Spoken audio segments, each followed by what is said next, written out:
మన ప్రభువును, రక్షకుడైన యేసుక్రీస్తు వారి నామములో ఈ మాటలింటున్న ఆత్మీయ కుటుంబ సభ్యులందరికీ నా యొక్క హృదయపూర్వక వందనాలు.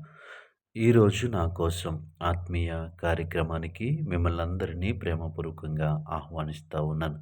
చిన్న ప్రార్థన చేసుకుని ఈ దిన వాక్యాన్ని ధ్యానము చేద్దాం. పరిశుద్ధుడా, ప్రేమగల తండ్రి, గొప్ప దేవుడా, కనికరము గల దేవా, కృపగల దేవా, నీకు వందనాలు. నీ కృపను బట్టి, నీ కనికరాన్ని బట్టి మరొకసారి నీ మాటలు వినటానికి మాకిచ్చిన ఈ గొప్ప సమయాన్ని బట్టి నీకు వందనాలు చెల్లిస్తూ ఉన్నాం. ఈ సమయంలో నీ మాటలు వినటానికి ఆశ కలిగి ఉంటుండగా మా అందరితో మీరు మాట్లాడమని యేసు నామములో ప్రార్థిస్తున్నాము తండ్రి. ఆమేన్. ఈరోజు దేవుని వాక్యము ఎఫెసీయులకు రాసిన పత్రిక 6వ అధ్యాయము 16వ వచనము. ఇవన్నీయు కాగా విశ్వాసమును డాలు పట్టుకొనుడి. ఈ వాక్య భాగాన్ని మనము పరిశీలన చేసినప్పుడు అపోస్తలుడైనటువంటి పౌలు ఎఫెసీలో ఉన్నటువంటి సంఘానికి రాస్తున్నటువంటి ఈ పత్రికలో వారికి ఉండవలసినటువంటి ఒక లక్షణాన్ని గురించి ఇక్కడ వ్రాస్తా ఉన్నాడు. ఆ సంఘమునకు, విశ్వాసులకు ఉండవలసినటువంటి ఒక విషయాన్ని వారికి తెలియచేస్తా ఉన్నాడు. ఏంటి ఆ విషయము అంటే విశ్వాసము. విశ్వాసము కలిగి మనము ఉండాలి. విశ్వాసమును డాలు పట్టుకొనుడి. పైన వచనాలు మనం చూసినప్పుడు చాలా విషయాలు మనకి తెలియజేస్తా ఉన్నారు. అయితే ఈ వచనంలో ఇవన్నీయు గాక విశ్వాసమును డాలు పట్టుకొనుడి. మనమేమి కలిగి ఉండాలంటే విశ్వాసమును మనము కలిగి ఉండాలి. ఎందుకు దీన్ని ఇంతలా నొక్కి చెప్తా ఉన్నారు అంటే ఈరోజు మన పరిస్థితులు చూస్తా ఉన్నప్పుడు ఏమాత్రము కూడా మనకి విశ్వాసం అనేది ఉండదు.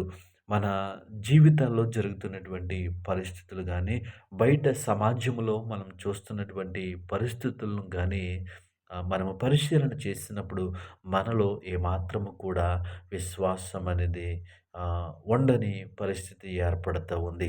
ఎందుకు అంటే పరిస్థితులనేవి ఆ విధంగా జరుగుతా ఉన్నాయి. అలాంటి పరిస్థితుల్లో మనము విశ్వాసము కలిగి ఉండటము చాలా కష్టము. కాబట్టి ఇవన్నీయు కాక ఇవన్నీయు కాక మనము ఏమి ధరించుకోవాలి? మనము దేన్ని పట్టుకోవాలి అంటే విశ్వాసమును పట్టుకోవాలి. విశ్వాసమును డాలును మనము పట్టుకొనాలి.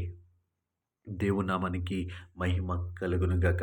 ఈ చుట్టూ ఉన్నటువంటి పరిస్థితులు చూసినప్పుడు మనము నిజమే ఈ లోకములో శరీరానుసారంగా జీవిస్తున్నటువంటి మనము అనేక సార్లు మన విశ్వాసాన్ని కోల్పోతూ ఉంటాం. అనేక సార్లు మనము విశ్వాసముగా జీవించలేనటువంటి పరిస్థితులు కాబట్టే ఈ మాటను ఈయనింత గొప్పగా చెప్తా ఉన్నారు, లేదా నొక్కి చెప్తా ఉన్నారు, లేదా ప్రాముఖ్యమైనదిగా ఆయన చెప్తా ఉన్నారు. ఇవన్నీయు కాక విశ్వాసమను డాలు పట్టుకొనుడి.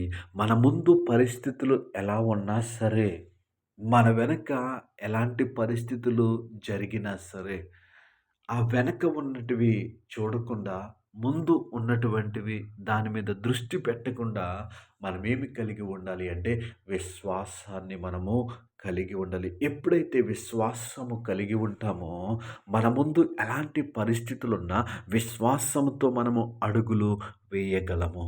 విశ్వాసము లేనప్పుడు మనము ఏమీ చేయలేని నిస్సహాయ స్థితిలో అక్కడే నిలబడిపోతూ ఉంటాం.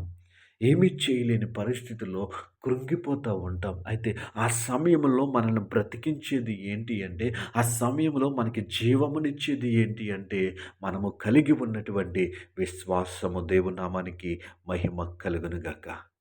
కదలలేనటువంటి పరిస్థితుల్లో, మెదలలేనటువంటి పరిస్థితుల్లో మనల్ని నడిపించేది ఏంటి అంటే, మనకున్నటువంటి గొప్ప విశ్వాసము.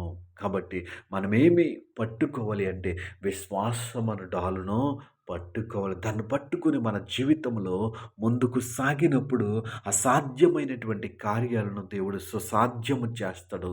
దేని వలనంటే, నీలో నాలో ఉన్నటువంటి విశ్వాసమును బట్టి. కాబట్టి ఈ మాటలింటున్న మనమందరము కూడా వాక్యమందు విశ్వాసముంచి, దేవుని యందు విశ్వాసముంచి ముందుకు సాగుదాం. మన పరిస్థితులను ఆయన తారుమారు చేయగలడు. మన పరిస్థితులను ఆయన మార్చగలడు. నమ్ముట నీ వలనైతే నీ విశ్వాసమే నిన్ను స్వస్థపరచును. ఇలాంటి మాటలు అనేకము మనకి బైబిల్ గ్రంథంలో కనిపిస్తూ ఉంటాయి. కాబట్టి మనము విశ్వాసముతో ముందుకు సాగుదాం. మన ప్రతి పరిస్థితుల్లో దేవుడే మనకి సహాయం చేసి ముందుకు నడిపిస్తాడు. అట్టి కృప దేవుడు మనందరికీ అనుగ్రహించును గాక. ఆమేన్.